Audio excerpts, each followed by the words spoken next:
All right, so we will get started, but feel free to continue the chat. Paula, good. Thank you for being here. Kevin?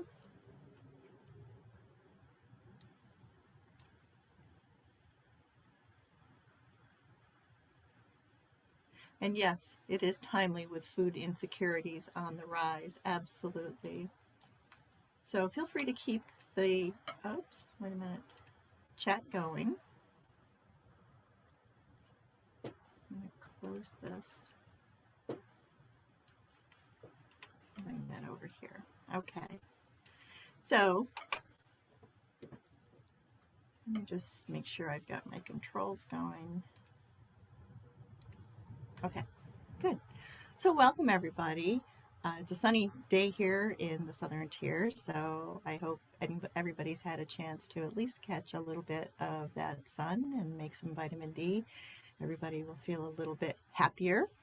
If you can't hear me well enough because I'm not mic'd today, just shoot me a chat. I will keep chat open here. And I would say let's use chat instead of the Q&A just because I have that open here. If there are any questions that pop up or if you'd like clarification, let me know through there because I can keep an eye on that. So welcome, I'm Kimberly LaMendola. My job, I'm actually physically here at Southern Tier West Regional Planning and Development Board where we have offices in Salamanca. And just a little background on Southern Tier West. We are the designated local development district for the Appalachian Regional Commission for the work that is done in Chautauqua, Cattaraugus, and Allegheny County.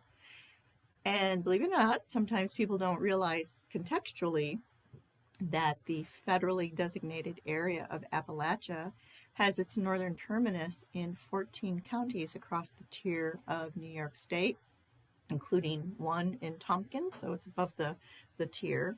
And there are 3 designated development districts that serve those 14 counties: Southern Tier West, Southern Tier Central, and Southern Tier East, which is also known as Southern Tier 8. Very, not terribly creative, but we are within the borders of Appalachia, and that does present some opportunities for funding, but it really does present a common playing field with other communities that are rurally isolated, that are rurally situated in areas that have rolling topography, so valley, hill, land, or I could say mountains, but when I get together with our peers in Appalachia, they'll say, y'all don't have mountains, those are little hills up there.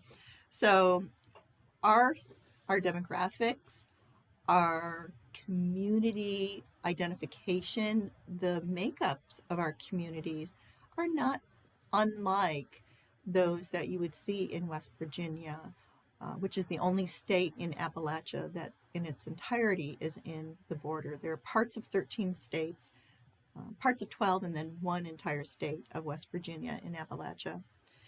About a few years ago, maybe 10 years ago, the Appalachian Regional Commission undertook an update to its strategic plan.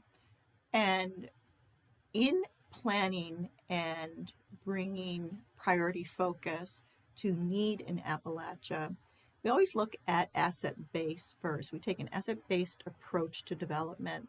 So we first inventory and understand the existing assets that exist within our communities and region and leverage those so that, again, we can build off what is working rather than trying to solve problems to solve sometimes chronic long-term problems by keep restarting investments and new ideas.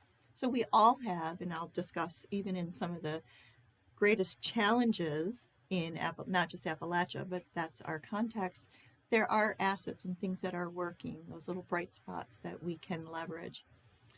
And in looking holistically at all of the 420 counties that define Appalachia, from the 14 in the northern tier of Appalachia, which are in the southern tier of New York State, down to, the map is behind me, the northern counties of Mississippi, Georgia, and Alabama, they realize that food systems had been a real priority function and role in many different ways in Appalachia for agricultural production, land stewardship, land use, and of course, food security.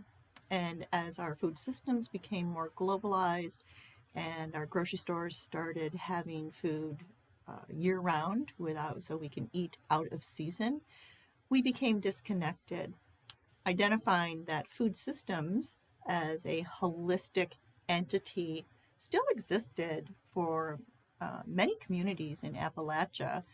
And that's one of those assets that could be further identified and explored in other parts of Appalachia. ARC started to not only prioritize food system development as a way to bring parity and economic opportunity to the residents and businesses in Appalachia, which is really the whole reason the commission exists, but charged us, the LDDs working in our communities, to start doing similarly. So when I started this work almost 11 years ago for Southern Tier West, we started with thinking very narrowly, well, what is local foods? Well, then we quickly realized, it's a systems approach to planning. And we started with our assets. And I have a background, my degree's in rural and community development with additional certification in sustainable agriculture and food systems. And shame on me, I was looking primarily at the agricultural production side, spending a lot of time with the regions, farmers and producers, inventorying and interviewing some of our community food security folks and people working on food security, food access, and equity. And when they said, what are you doing? What's the big picture? Then the shame on you for really not equally weighting as much of a priority on the food security, food access side as the economics that we were trying to invigorate for our farmers and food producers. And so I had a real learning curve too. It's like, yeah, these two elements go hand in hand. And pretty quickly, the systems approach to planning started accounting for food systems. So fairly recently, it was 2007 that the American Planning Association provided guidance on planning for and strategically developing food systems in tandem with comprehensive plans and community strategic plans. And now we're seeing all kinds of opportunities at the university collegiate level for food system focused studies, degrees, planning, food security. It's become very holistic.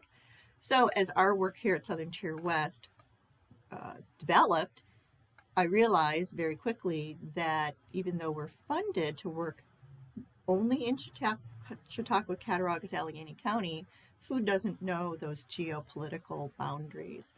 And in looking at markets for food grown or produced in here in the Southern Tier, we're looking in and working with now people all over Western New York, if not the entire state, and vice versa, right? So we export and we import, and food moves. It doesn't know.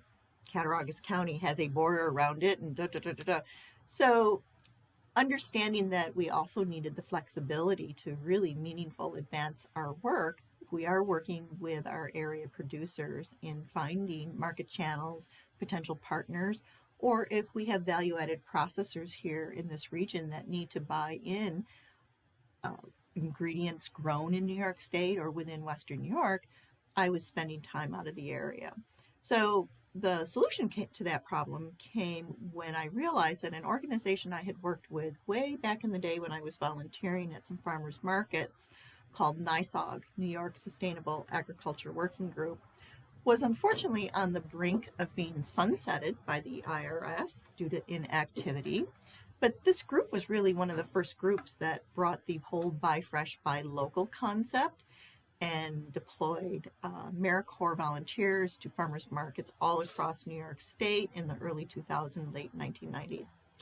So about a year and a half, we worked through the process with the remaining board members of NYSOG, which was headquartered in, believe it or not, Westfield, New York. And we assumed responsibility. So we are now, NYSOG's 501c3 determination is housed here as a not-for-profit affiliate of Southern Tier West. And Southern Tier West, for the most part, has shifted most of our food system work under the banner of NYSOG. So there's still some lines being blurred because we still receive considerable funding through the Appalachian Regional Commission to support our work in food system development, but we're taking a much more integrated and holistic approach, as you do for any kind of systems approach to planning and development. So that's a little background, probably more than y'all wanted to know, about Southern Tier West's role in food systems and why it's under the banner of NYSOG. So I sit right here at Southern Tier West. I am employed by Southern Tier West. I am a employee on loan to NYSOG, and we're shifting most of our work under the NYSOG banner, but we're all still kind of the same. So, oh, hang on a second. I think my mouse went to sleep. There we go. So what is a food system? I know y'all are just burning to understand this. So just as the slide says, when we eat food, we are almost at the end of a chain of many, many, many, many functions. Whether we purchase something at the grocery store, at our local farmer's market, at a roadside stand, there are intensive inputs to get that food to you, the consumer. Food systems, as we talk about systems, it's all integrated and connected. And you've heard probably terms of supply chain, value chain. Those are relevant, but when I think of the word chain, I think of linear. We like to think of the food system as, a circular or even network where the lines between any one function can go and connect to any other function. It doesn't have to always be sequential. Many people define the primary elements of a food system in any number of ways. I like to follow these 5 major elements. So you'll see sometimes 7, sometimes 10, sometimes 4, but these 5 elements that define the food system functions are also what is used with our partners at State University of Buffalo in their planning department, and some of the more definitive not-for-profits that are working at a national level look at these 5 major functions. So a food system can be defined, NYSOG. So here, let me type. Yeah, NYSOG, we don't. So our website, we have 2 websites. Okay, there. So I didn't do www. Those are the 2 websites we run our work through. So production, processing, distribution, consumption, which we are all in that. We all support that element of the food system, and disposal. And when we start looking, that may sound simplistic, and sometimes planners or developers, board members on planning boards are used to developing along the lines of, what do we want? We want jobs. When sometimes the disconnect is, well, what does the food system have to do with jobs?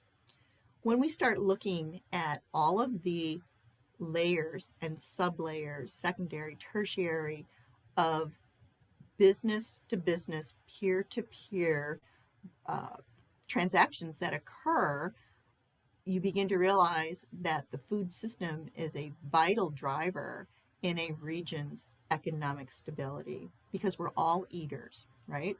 So we are all under that consumption. But when we start examining the food system within a defined region, could be New York State, could be Western New York, could be Chautauqua County, we start filling in some of these assets. So underproduction, what do we mean? We grow food. Who is growing food? Farmers, meat producers, egg producers, dairy producers, okay? So where are they spending their money? Where is the chain of financial transactions? Are they buying their seed locally? Are they buying their winter silage? Who's cutting their and chopping and storing their silage for winter? Do they contract out? They're contract growers owned by local people in the region who contract with farmers to plant, cut, chop, and store their silage. And of course they invest in the equipment. The farmers often doesn't. So where is their debt service? Where they are getting their pieces of high-tech equipment? Who is servicing them? So even just on food production, farming, we begin to layer those assets and realize that there's economic impact that ripples up and ripples down. And then processing. So if you're raising animals for meat, you've done all these chains of financial transaction. So now you're ready to take your animal to be processed. So where are you taking it? Are you hauling it to a USDA facility in Pennsylvania? Are you doing freezer trade and doing local slaughter at a couple of our slaughterhouses here in these 3 counties? Who is employing people in those businesses? Where are they buying their supplies? How are they marketing? Are you growing peppers and then converting them into salsa with Grandma's recipe? Where are you buying the jars? Where are you getting your scheduled process recipe to be able to sell that at retail sale? Distribution. How is the food moving? If you're not processing it, are you driving it yourself to the farmer's market? Are you involved in farm to school? Is there a food hub that is aggregating your product? Consumption. So if you aren't any part of the food system other than going to purchase food somewhere and eating it, your choices have an impact to all of those other businesses that have potentially made your food, right? And gotten it to your point of sale. And then we also like to add disposal as the final element, and it could actually be the first element if you're looking at regeneration of how we're defining our food system. So 40% of all food produced for human consumption in the US is wasted. So when we try to keep edible food out of the waste system, there are options for gleaning, food recovery at grocery stores, food banks, food pantries, but also composting, which is becoming potentially economically lucrative at a community scale. We've got some folks doing that in Chautauqua County, which I think is exciting. And also regenerating the land. Are we using waste from farming? Are we using leftover food waste and allowing it to compost and reapplying it and regenerating our environment? And also, unfortunately, environment falls under disposal, but that falls into access, land available to produce food. Are there development pressures in the community? We've got a lot of prime ag rated land that is not used for food production in our region. What are those development pressures looking like? And what are the incentives to reclaim some of that and get food produced? So a lot of things to consider when we start looking at the layers that define a food system and all of the sublayers and sublayers and sublayers. Then you begin to see it is economic development. And food really intersects all of our other systems: health and medical, education, workforce, manufacturing, and you'll see why in a little bit. But then a food system can also be within a defined region. So we could talk about a global food system, national food system, state level food system, and our local food systems. Okay, so, and then that's the next word is, so what is local? That's always the burning topic. So as I was just talking to Jason, who's on our staff the other day, this local is basically whatever boundary or network that your work wants to define itself. However, the statutory definition of local, as adopted by the United States Congress, is, ready? Locally or regionally produced agricultural food product in the U.S. transported less than 400 miles or within the state in which they're produced. So think about that. So food grown in Southern Virginia could be shelved at possibly Walmart or Tops or Wegmans, and the little green banner on the shelf tag could say local, and it's legit if you're going to use that benchmark. So we come into a lot of that, what we call greenwashing, about defining what local is. Just no commentary. I just found this yesterday, and I thought this was interesting. In Canada, they take 50 kilometers, so basically about 31 miles, is what they define local. States, we have a lot of states promoting branding and promotion campaigns, certified grown and produced in New York State. New York State's had maybe 5 or 6 different proprietary branding campaigns since we've started this work. And we've also seen very regional promotion. Chautauqua Grown is a local promotion branded identity. We initiated the regional Fresh Local WNY to indicate food grown or produced within these 3 counties that we serve. So, and you'll find at farmers markets too, which are independently operated. Some farmers markets define local if they choose to operate as maybe a producer only market. So anybody who's vending there has to sell what they've grown or made themselves. And then you can get into things like the Ithaca Farmers Market, which I know is, kind of anomaly, not very much like any of our farmers markets if you've ever gone. It's their definition of local is less than 30 miles. So it's pretty hyper local. The only produce and vendors that can vend at that market have to have grown or made that food within 30 miles. So that's probably one of the things if you're going to use the term local in any of your work, is consider defining that first, because you will have people that will challenge you and ask, well, what do you mean is local? And it can be flexible, as it is for us as our work has expanded beyond the 3 counties, and realizing that we grow and make really good meat, dairy, diversified vegetables. We have fruit tier along northern Chautauqua County, and the markets that return some of the higher profit margins are not in these 3 counties, that they are outside of this region, greater Western New York and even Pennsylvania.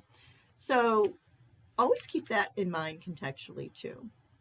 So just kind of rhetorically, so what is local for the Southern Tier or for Western New York? We surveyed the 20 plus farmers markets in our 3 county region on a regular basis. And generally customers will say that they define local anywhere between 5 and 50 miles.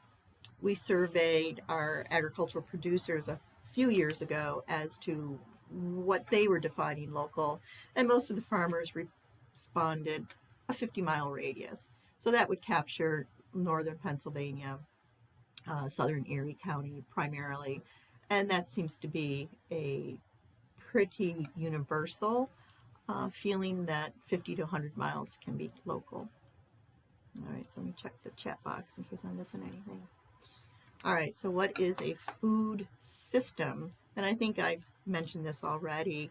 If you're working in any kind of planning world, that when we hear the word systems, if you're not familiar with that systems approach to planning, it's basically looking at all of those assets and functions and relationships holistically, not linearly, even though the supply and value chains kind of assume it's linear.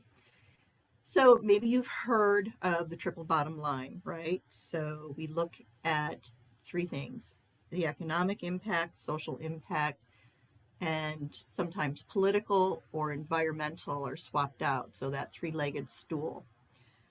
Or you may have heard the three P's: people, planet, profit.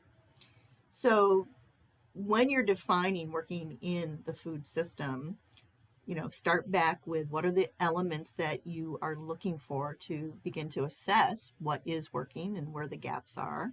Those 5 major functions are a good way to start. And then start peeling back and assessing who is working, what transactions are taking place already in these layers, and how can we as a planner look to integrate stronger relationships, more relationships. And my relationships, I'm also talking almost euphemistically about most of it's cash transactions or financial transactions, right? Peer-to-peer, business-to-business, direct-to-consumer sales, point of sale, institutional retail sales. All of these factor into parts of the food system. So when you're looking at it, we're talking about looking at all of the integrated elements and relationships that currently exist, or that you're innovatively and creatively thinking, oh, I could connect these two, and it's going to be financially beneficial for both of them, and we'll have greater access to food possibly. You can define the jurisdiction of where your local work is. And we look at systematically reciprocal benefits. So that's why I like to stay away from that linear chain analysis and look at kind of that network web where many lines are interconnected to many different players and opportunities. And any stakeholder in the food system, whether you're a farmer, whether you're a waste hauler, whether you're a consumer, that there is ingress, you can access your role and explore your role, up the chain or down the chain at any point. So that you don't have to enter at point A and work your way up to point B. And then the relationships economically, socially, environmentally. And we do take the asset-based approach to development. So looking at what works. And I'll review some of those assessment tools. So simplistically, a food system is the soil-to-soil functions and activities that connect food production, processing, distribution, acquisition, consumption, and waste disposal in food and agriculture, including, now remember, all those sublayers of businesses: resources, technology, people, relationships, policies, and laws that shape and influence how the food moves. So you begin to see it's just not growing some food, taking it to the farmer's market, somebody buying it. And I don't mean to make that sound simplistically, but when you look at the potential economic, social, and environmental impacts, there's a lot to start beginning to quantify. All right. So what is a community food system?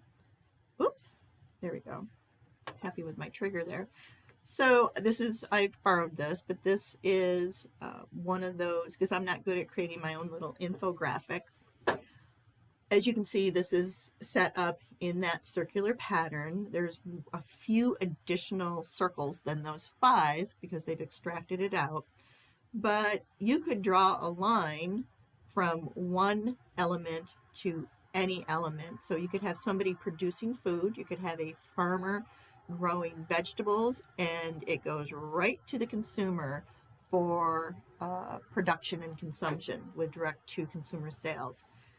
And then you can see that they've also bypassed the processing. So if you're not doing anything to your food and changing its shape from its original state, you can produce it send it into a facilitated supply chain, whether that's a food hub, farm to school, and then those stakeholders take over.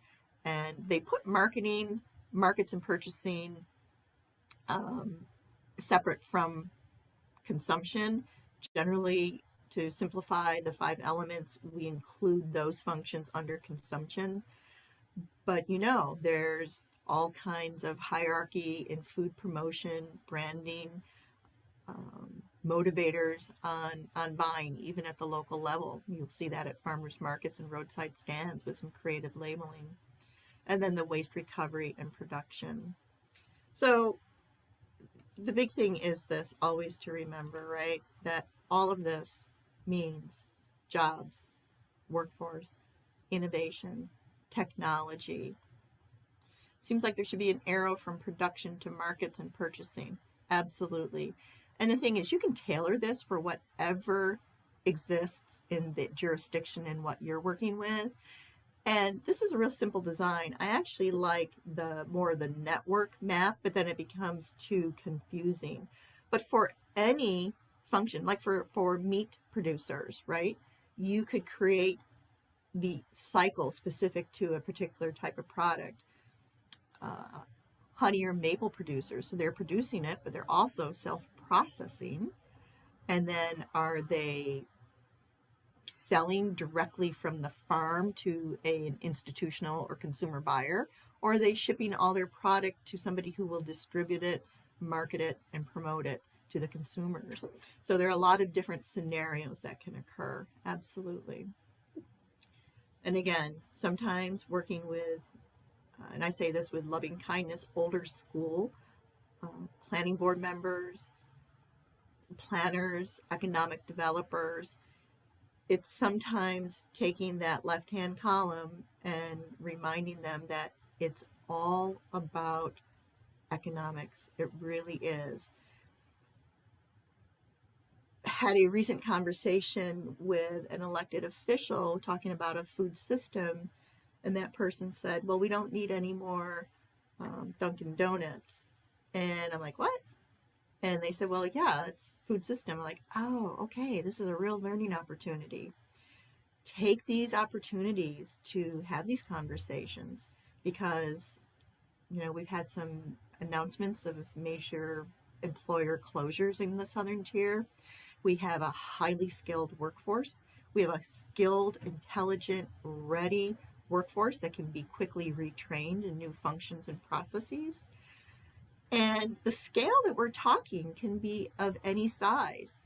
It can be even a neighborhood food system, a regional food system, where when we talk about processing, we're talking about large food processing facilities, or it could be community and commercial kitchens and food and entrepreneur business incubation programs.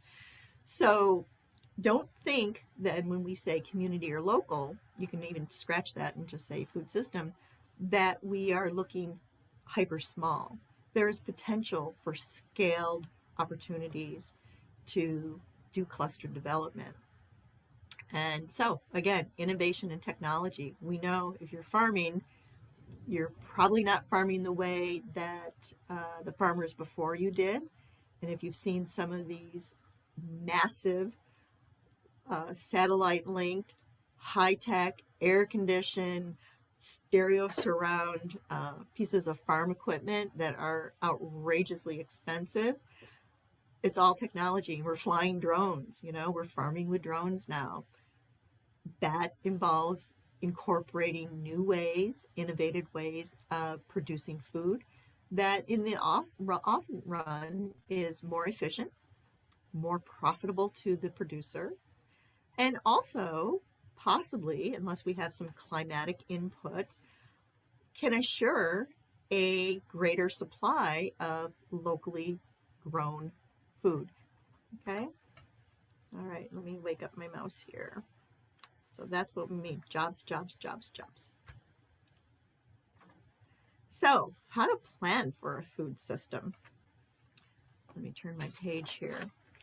So what does it mean? So basically, as the slide said, we want to look developing inventorying, developing strategic responses to address the entire life cycle of food.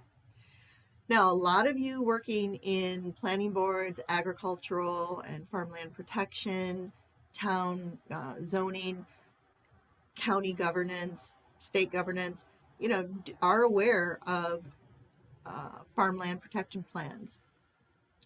Not until very recently have a lot of those plans addressed some of this holistic integration of these other functions. Cattaraugus County just updated theirs and did a fantastic job at integrating system opportunities from institutional buying chains, food security, processing facilities. So, there is this shift that we're finally beginning to see. Previous efforts, though, typically, and there's still a lot of this hanging out there, people working in a particular focus or sector would focus just on one thing. So you would have a plan that would address hunger and food insecurity reduction, and possibly not working in that whole systems approach. Response, so they were mostly response strategies. Farmland protection plans really honed in on land use and development pressure, reduction of development pressure strategies, without really accounting for how to incentivize keeping land in production, maybe farmer succession. So how to have new farmers or emerging farmers have access to affordable land while learning the business and having a guaranteed strong market driver. So pieces and bits of food system elements were addressed and pretty much still stay the same way in bits and pieces. But when you're being progressive and innovative in your community, and it's time to update your community's comprehensive plan, if it's even like the city of Olean, and I don't want to call anybody out, the city of, or the town of, or the county of, there are a lot of boilerplate comprehensive plans that have the same functions. It's time to say, you know what, let's look at how our community is positioned in the food system, what our role is, and looking to maybe commit to developing some of these linkages, which is financial transactions, which is economic impact, which is multiplier effect. All right, anything else? All right, next slide. And just a few slides of why food systems planning should be looked at as a systems approach into maybe traditional comprehensive plans or strategic plans or farmland protection plans. I mean, we're talking about, as I've just said, that's economic development. Sometimes you have to work to make the case at that, and take this as a learning opportunity too with your boards, your towns and villages. As right now, as we are still struggling economically from the pandemic impacts, from some newer announcements of employer closures upcoming, we need employment, and the employment of new does not look like the employment of old. I've worked with more traditional economic developers who still say what we need are jobs. We need to bring back manufacturing. We need jobs. Those jobs are not the jobs of new. We still can manufacture, but we're manufacturing different goods. We're manufacturing with a higher level of innovation and technology. We're becoming efficient, so we may need fewer people, but if we scale up the demand drivers, we'll need more people. And we've got more people working in manufacturing that are doing it from home, and the whole gig economy. So this is not a complete picture. So this was census data 2020. We have somebody on staff who I think is in our session could probably give me a lot more data. This is only 13.0 approximately million jobs in food service, eating and drinking. So that's agriculture, but that doesn't account for most of those layers of jobs that we just talked about. So I think the numbers related to this was in the several billion. When you start looking at even the secondary or tertiary layers of those food system functions, you get into the trillions of dollars and a higher percent of total US employment. You know, restaurant servers, they're part of the food system. Chefs who are planning menus and buying food, they have a back door, and local food farmers, hopefully an aggregator can make that easy. We can make those connections. Every little bit is an asset, and those assets add up to some significant impact. Let's see. So I'm just saying this, so in case you have to say, respond to somebody, the mayor, the town, village people, like, what do you mean food systems? Jobs, potential. Let's explore what could be. Community health. This is a real exciting trend. So Appalachian Regional Commission too has led the way in Appalachia with making that connection on the importance of community health. That was one of the reasons why the commission was established back in the late 60s, when the coal miners and extractive industries, the people were sick, right? So black lung, no access to medical care, and quickly realized that the total health of a community is very important, because guess what? That population is your workforce.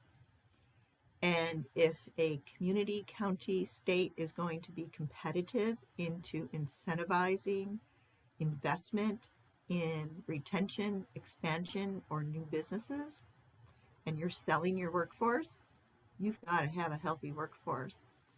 It seems like sometimes it's a long draw to make that connection. It really isn't. We in economic development, shame on us, really haven't accounted for community health as part of our indicators of what makes our region competitive for a number of reasons. I got my, shame when I started this work 11 years ago from our local community health people saying, if you're only looking at this as economics, we're not going to play with you, because the social is just as important. And they're absolutely right. And the tie to the food system is that so many of the chronic health indicators that give that black ball to a county or community or a region can be ameliorated through food, access to healthy food, living wages to be able to buy fresh versus processed. And I'm not sure who's here from Chautauqua Cat, Allegheny County, but if you go to countyhealthrankings.org, you will get the map of the U.S. Click on New York State or whatever state you're from. And then each of the counties in each of the states are ranked on a couple of indicators. So we have 62 counties in New York State. The two major rankings are for health outcomes, which is the length and quality of life, and health factors, which are the behaviors, the clinical care, the factors, the physical environments that correlate to the outcomes. Out of 62 counties, unfortunately, Allegheny, Cattaraugus, and Chautauqua County recently, the last 8 years or so, have been in the very lowest of those rankings. Allegheny County actually fares better out of the three. So Allegheny County ranks 46 out of 62 for overall health outcomes. Remember, that's length and quality of life. And 52 for health factors. Cattaraugus County, out of 62 counties, ranks 57th in health outcomes, 59th in quality of life. They've gone up a few points.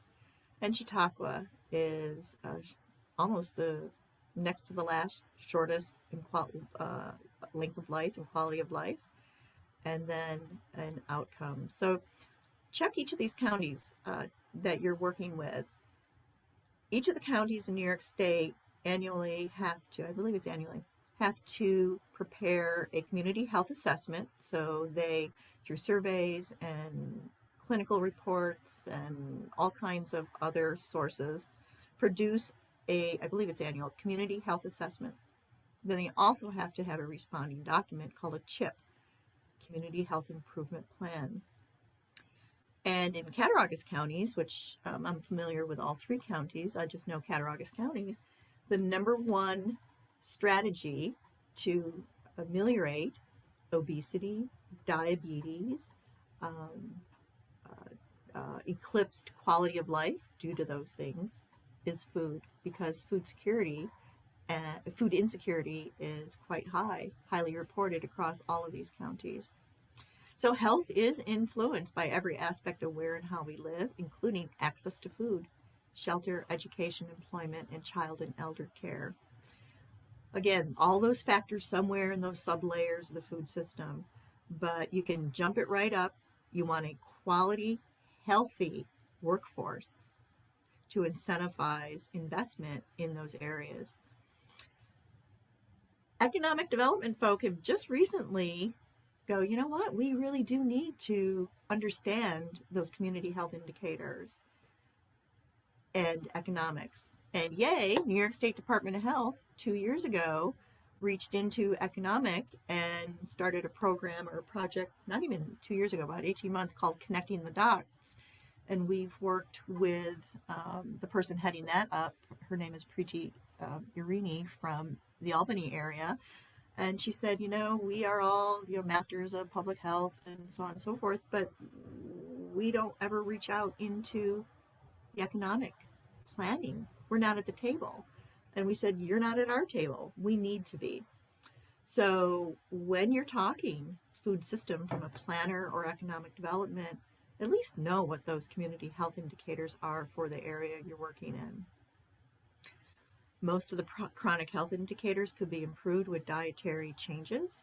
Of course, there's a lot of not-for-profit organizations that support our residents in education, nutrition, access to programs that can help support and augment a household's income so that they can have additional funds to make smart, healthy choices for food.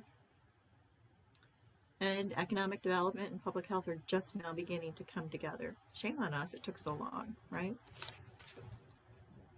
Again, so some of the whys, agriculture and land use. I'll speed ahead a little bit. So food system, you know, why plan? Why look at planning for developing a food system or leveraging your assets? Well, obviously it all starts from the ground up. And even though you may have a county level or regional level ag and farmland protection plan, it goes beyond that. It goes looking at the business of farming, keeping retiring farmers land in production by helping succession plans to new and emerging farmers, helping bring, and we try to work here, broadband and technology to some of our rural areas so that those young farmers who grew up doing this with their thumbs, maybe instead of, you know, this with a implement in the earth, can farm.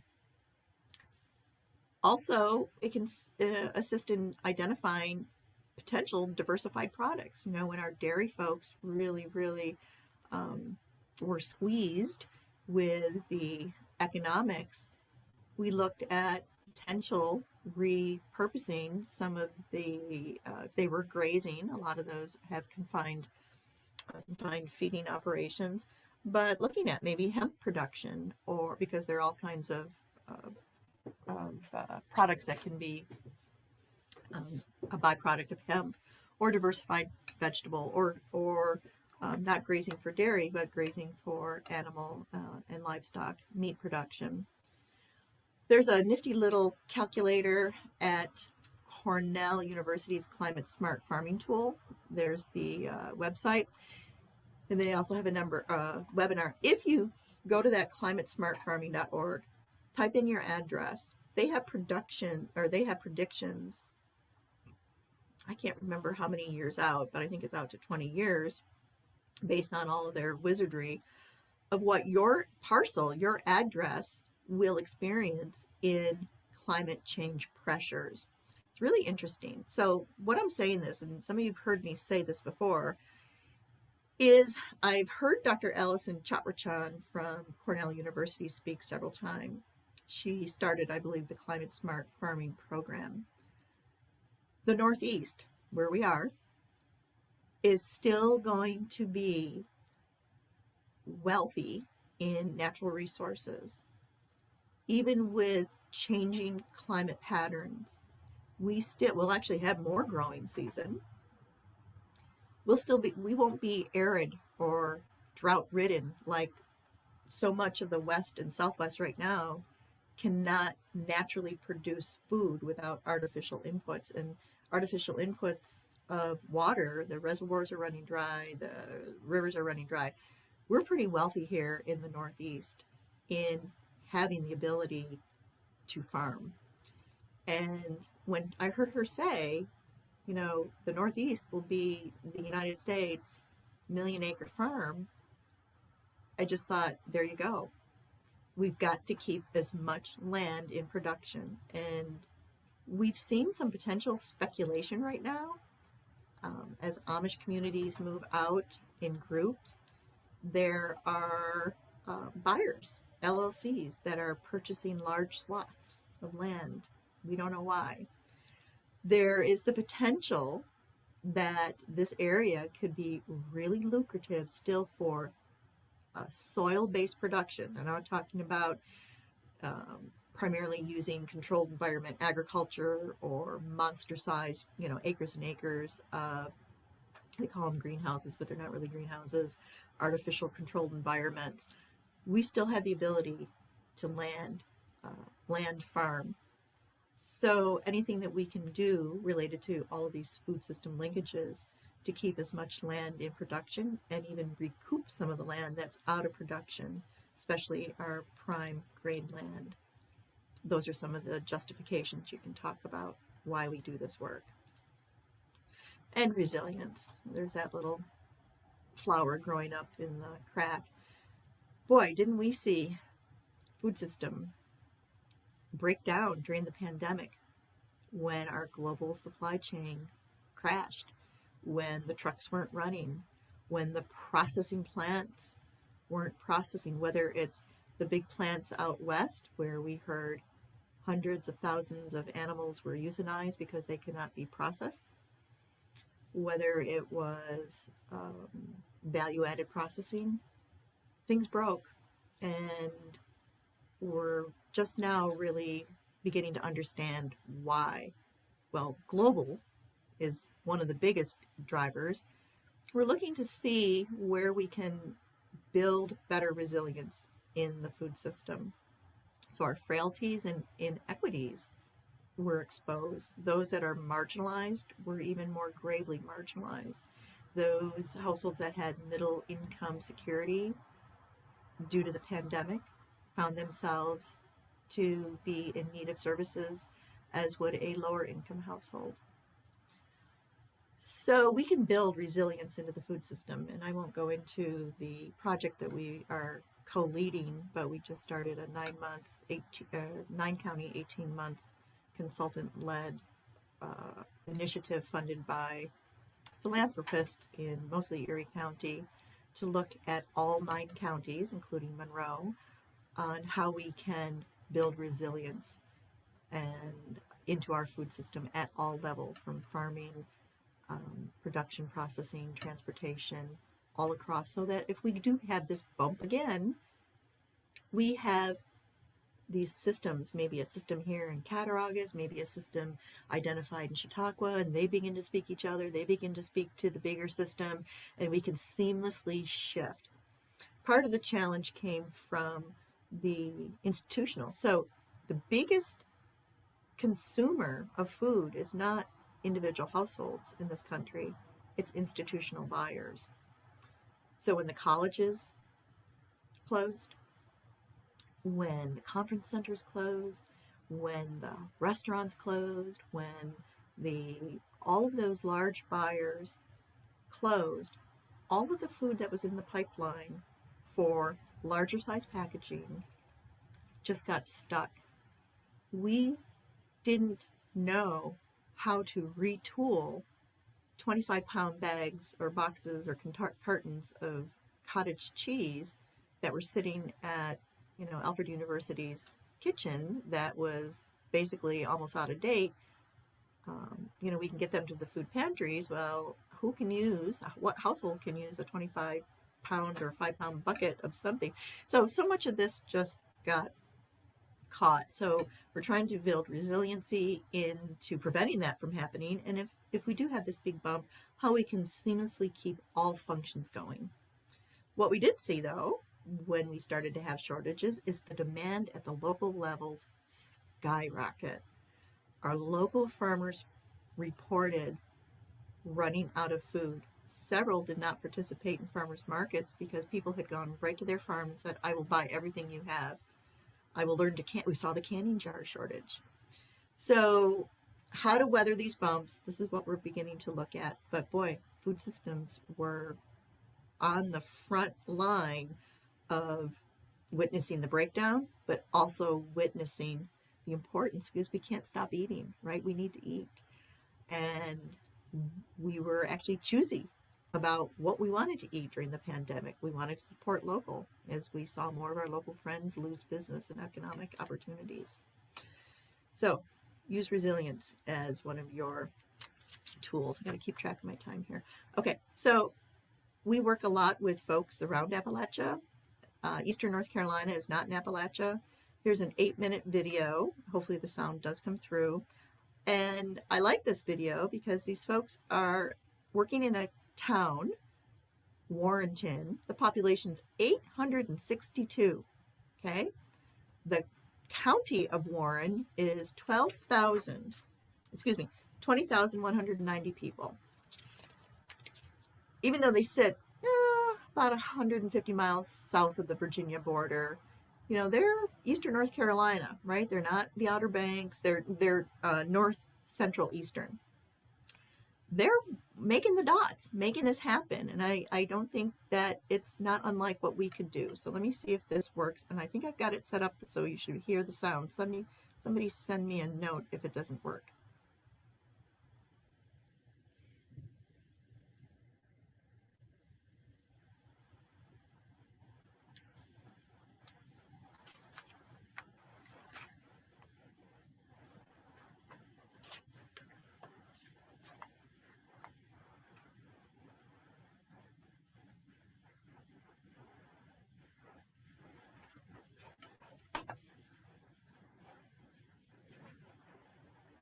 Okay. Hang on. Let me see if I get the sound. Than it is today, when the land produced a lot more food than it does today. So they remember a landscape that worked. Put in a deer fence or some way to control. We named our organization. Let me start that over again. So they talk Working Landscapes. The narrators, because we wanted to kindle a conversation about what it takes to make a landscape that works and a landscape in which people can work.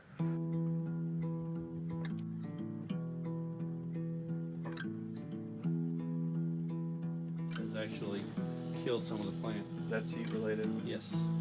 That's before you put this tarp on it. Okay. Well, this tarp is probably pretty helpful. Yeah.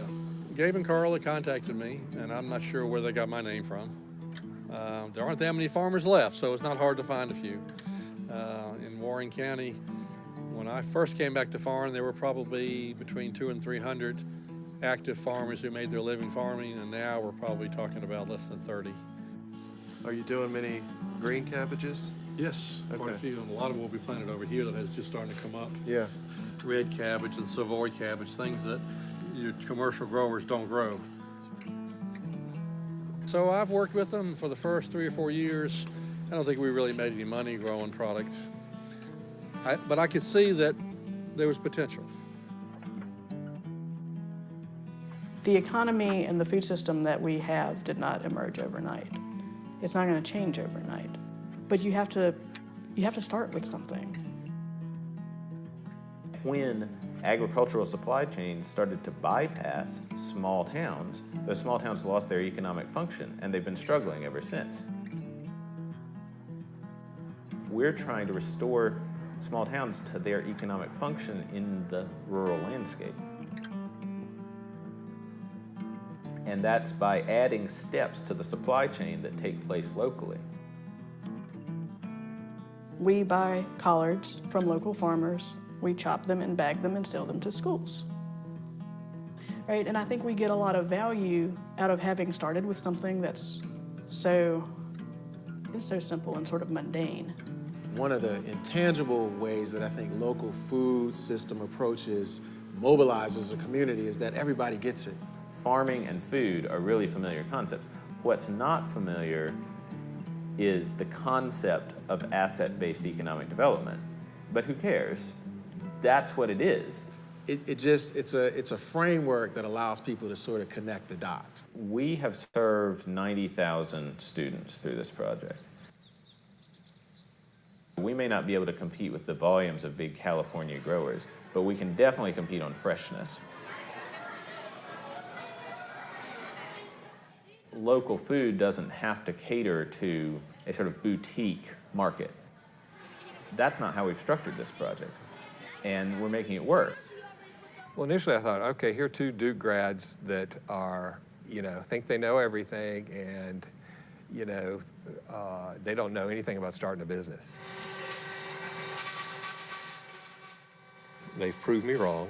They've raised some grant money and gotten into profitability. We've received more funding from USDA than any other source. However, we also received crucial funding from the state. The reason we pursued the Child Produce Initiative as a public-private partnership is that there's some types of funding that local governments have access to that we as a nonprofit don't. Grants are like venture capital to us in the rural areas. When local governments are thinking of investing in food system infrastructure, like a food processing facility, they need to look beyond their own jurisdictions. You can look locally when you're assessing supply. What can your farmers grow? What's available and excellent in your community? Warren County is famous for cantaloupes. But then in terms of market, you need to see what neighboring counties, even several counties away, what they're doing. What we don't need is for everyone to go and set up a greens chopping facility. They would all fail. There's just not enough market to support that kind of thing. Communities within a region can work together if they develop complementary infrastructure. If this community here develops a greens chopping facility, and then this facility over here is doing purees, and this facility over here is doing shelled beans, and this facility over here is doing frozen products, that means that a truck can run a route among those different facilities and have a reason to make each stop. Trucks that go in one direction with one product can return with a different product. And as a region, you start to have more to offer because all four of those facilities can jointly serve a much larger market. The advantage of sort of having a regional focus is that you're a larger dot on the map. That connection between rural farms, small towns, and cities in North Carolina is not an abstract one. It's one that has been the basis of a large portion of the state's economy. The trick is to translate from that to a highly perishable product like vegetables. We sold more spring crop than all the collards and cabbage and everything we've done previously total. Really? Yeah. The volumes have really expanded significantly. So that not only are we doing something because it's the right thing to do, it's also something that potentially is a profitable business operation. The farmers that are in the rural communities are really the ones who are able to supply a wholesale market with volume and price.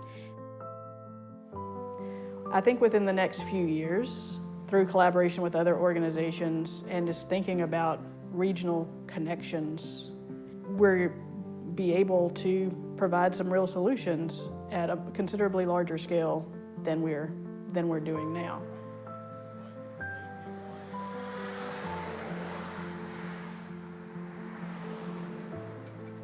Rural communities aren't large enough to set the conditions or control the forces that they're subjected to, but they can determine how resilient they are in the face of those challenges. Get back once they get to Warrenton, then they're picking up a second finished load. If I had to put my finger on the one thing that can make a difference in small rural communities when it comes to economic development, it's that sense of what the possibilities are. You know, a sense of what can be.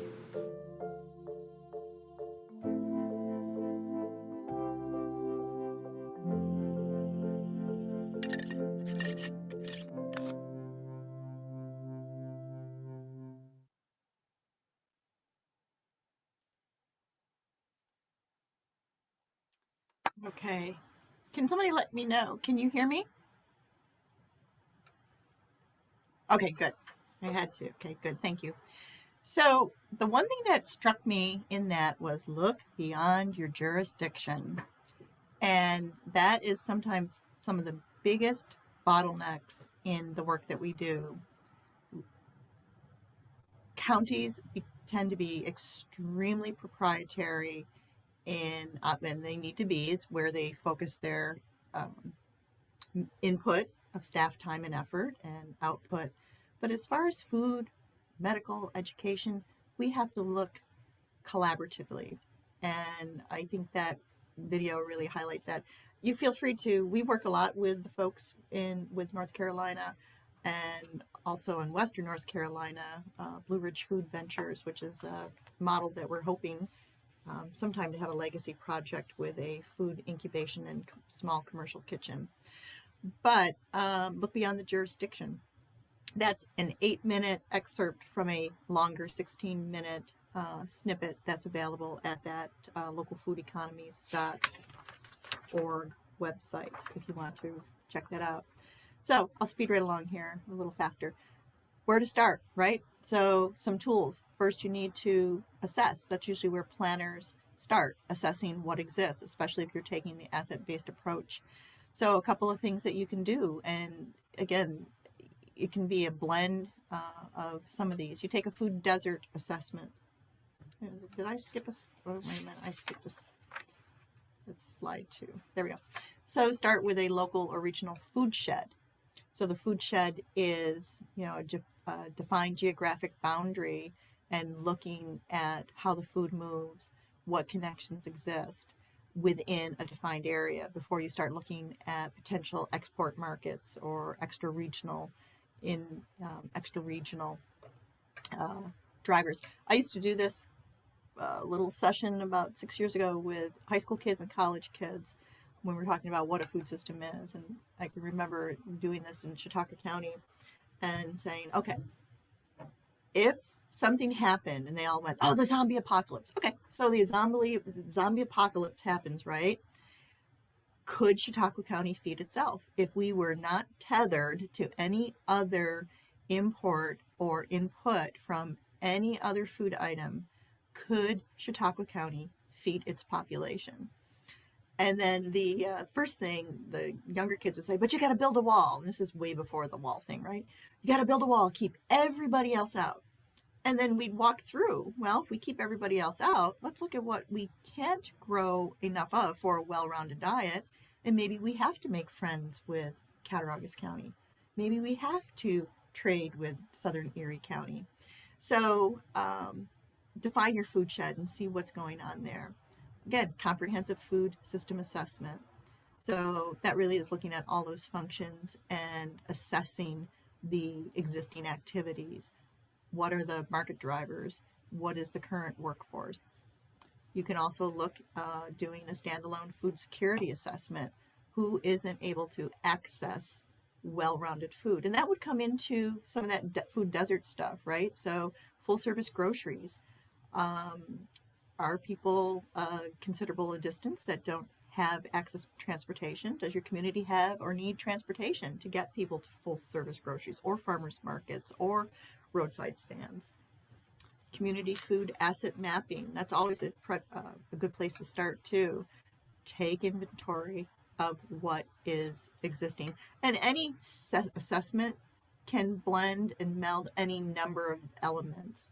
These are just kind of the pedagogical, discrete plans or assessments you can do. The food desert assessment, land inventory for food. So it's a little bit different than a farmland protection. Look at all the available land. What are the grades? What kinds of food could be grown or produced on those lands? And we're also beginning to look at maybe like forests too for the whole silvopasture. If you're not aware of what silvopasturing is, it's kind of interesting where we have, grazing animals now under forest canopy so that, they're churning it up. It's better for the trees. It's their excrement is a natural waste, and they're able to have a little bit less intensive grazing on, say, a pasture. And then that animal, when it's processed, apparently the meat is much better on this new pasturing technique. Local food economy, and then the food industry. So the industry would be mostly on the processing side, workforce side. The potential for cluster development. I've eyed a industrial park area, and for the potential for complementary processing and industries. So those are some of the first places you can start in your community, and I'm happy to talk you through any number of these and where you'd be able to start. Also, the assessment, the Western New York Regional Food, Food System Initiative, I have to look, 9 counties, huge. What we're assessing is almost a little bit of everything on here. And the philanthropist came up with a considerable amount of money, and we've hired 4 consultants who are experts in their field, and also one who's expert in food financing. That's important. As soon as we identify potential opportunity, we want to make sure that we can help support emerging businesses with access to low or no cost capital. So those are some of the places to start, and some of the steps when you're beginning to take this work from left to right. You do your assessments. You know what exists. Before you even start plotting that vision, you have to know the existing situation, data, GIS mapping, assessments, farmland. Where is your region's equity and food security indicators? And then you look at the economics. What exists for business development programs or business development assistance? Is local government committing to making food system planning and activities valid? You got a food policy council like we do now in Chautauqua and Cattaraugus County. Are you going to work with government and see if maybe you can have the minimum purchase of local products? Jails, nursing homes, other institutional places that governments purchase. Perhaps we can have a 2 to 5% commitment that they'll consider or commit to purchasing from local, and you can define what local is. Market analysis and support. So you have to look at where the drivers are to justify talking to somebody about scaling up. When you talk to a farmer, they've seen every good idea come up the road, right? And they'll usually wait to see what the other farmer down the road does. If he loses his shirt, he's not going to take the risk. So a good, strong market analysis to possibly justify those demand drivers, whether it be the demand for the food locally or in the kitchens of Buffalo or Rochester or institutions, or even cooperative food hubbing, and our food from the Western New York area is on its way to New York or the East Coast. demonstration of understanding that is important. And then looking at anything that's exclusionary, right? Even backyard farm production. Yeah, let people raise those chickens. Help them with community gardens.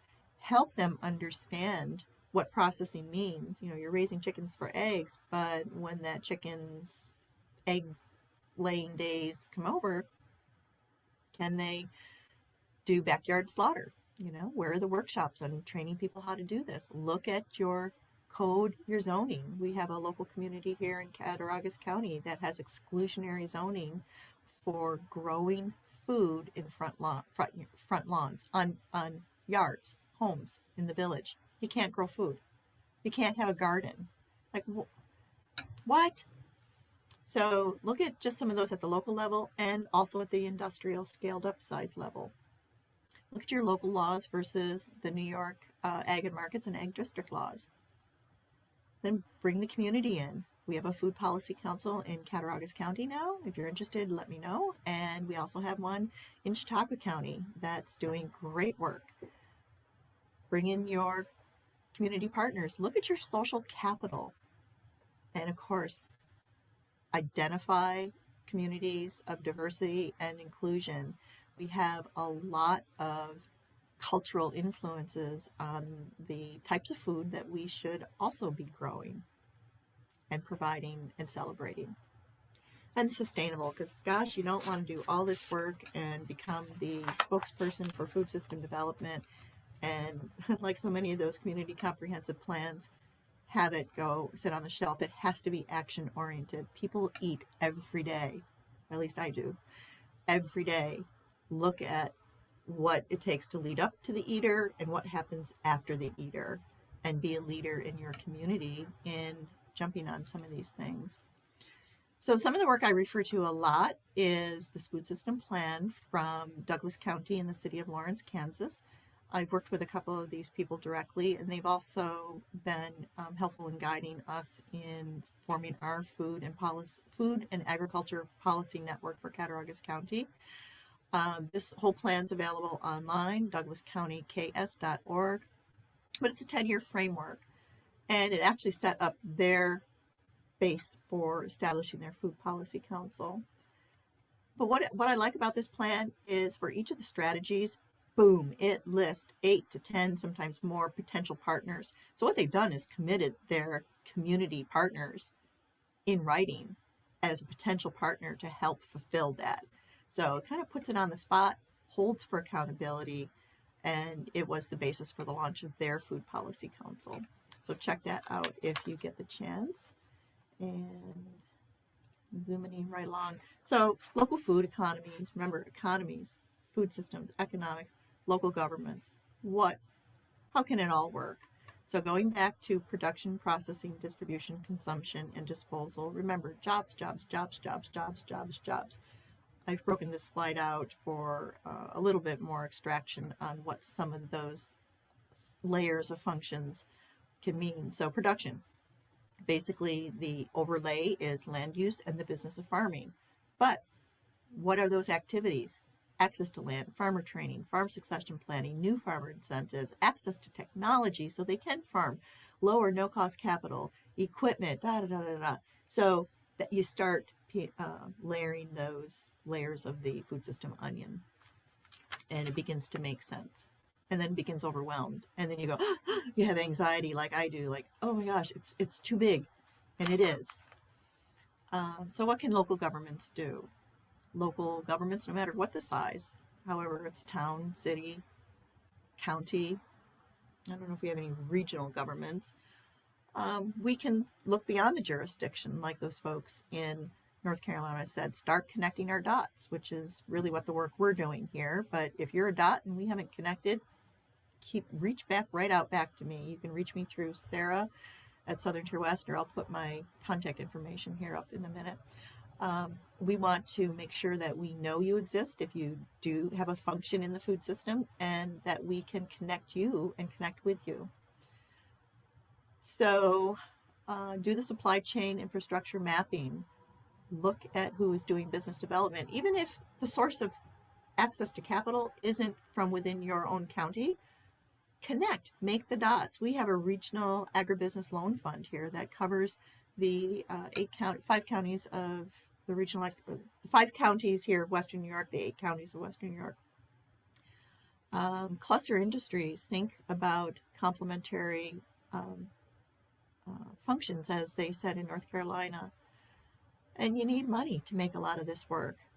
Build your toolbox of assistance, look beyond your region, and bring in those community health folks, because there is no way, unless we start to improve our community health indicators, that this region is going to look attractive to innovative industries or technologies. The community health, the people, those are the workforce. So we can talk all we want about the skilled nature, but peel back a little bit and we're not very healthy.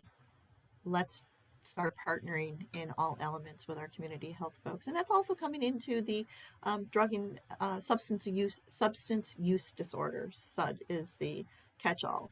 So we know we need to do more work in that regard, and policies. Okay, food policy councils, institutional commitments to local food purchasing, equity, so people of all household demographics and socioeconomics can access or have access to healthy choices. And then a couple of slides of some of the resources, and there is my contact information. So we do have 2, yes, NYSOG does not have a website that says NYSOG.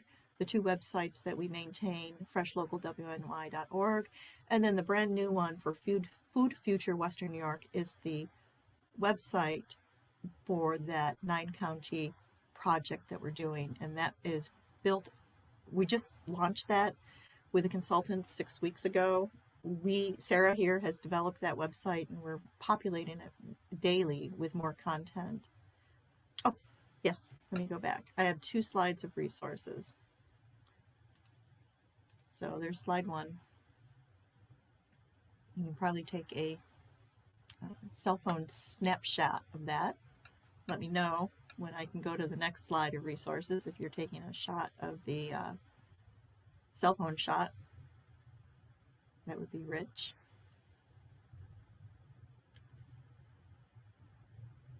So can I go to the next slide of resources? And there's a few more. Okay, so let me go to my contact. What do you think are the top priority food system policies and action items to implement regional level in Southern Tier West? That's, who sent that question? Brendan. Boy, that's a toughie. You know, we have to keep farming lucrative, and we need to set up the environment of incubating new farmers and accommodating the way they operate, which is technology based. We've lost, and I can get a number of how many farms we've lost because there were no family members that wanted to take and continue the family farm. And we've seen development pressures, especially now with solar, large-scale solar farms, and even wind. I'm not making any comment. We're not going down that path. But we need to bring more of the supply. The demand is there. The drivers are there. We need to ramp up our game on the food production. And even if it's not ground-based or meat animal-based production, the value-added processing. We've got a lot of younger folks and even mid-career change folks that are entrepreneurs. They have fantastic ideas on making products, you know, kombucha, right? Who ever heard of that, right, years ago? Now kombucha is everywhere, and tofu and tempeh and seitan and kimchi and brined products, fermented products. And then, of course, New York State has supported the development and advancement of wine, beer, and fermented spirits. There are lots of opportunities. And a lot of those wine, beer, and fermented spirits, with having a farm homestead brewery license, you needed to source a considerable amount of your throughput, your products from New York State. And we just did not have enough hops growers to supply 60%, maybe in the first year, then it was a decreasing amount. So even farming some of those specialty products that support the throughput so that people can do value added processing is quite opportunistic. So making and producing the raw ingredients, I think, and also at the backyard level too, to help reduce food security. Let's look at some of our community code and community gardens. Let's reclaim some of those vacant lots. Might not sound like it makes a lot of difference, but just with the work that Rural Revitalization Corporation has done in Olean with several vacant lot reclamation projects in lower income neighborhoods, and then brought in nutrition partners, and gardens are growing, people are producing, people are making,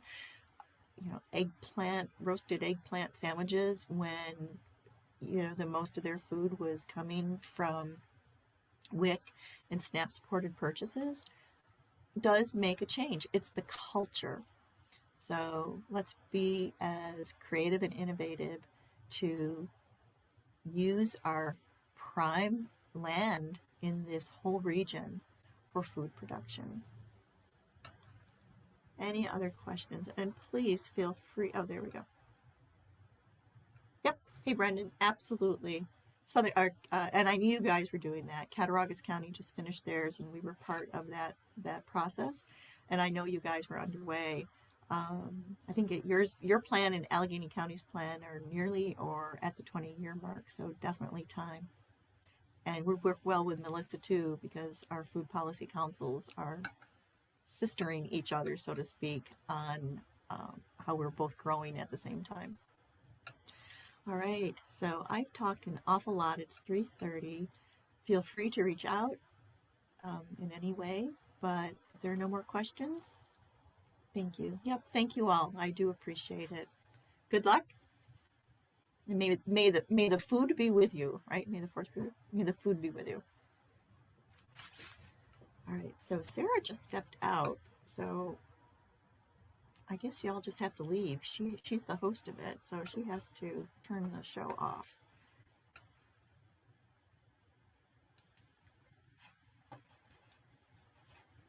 Let's see. I guess I can do it here.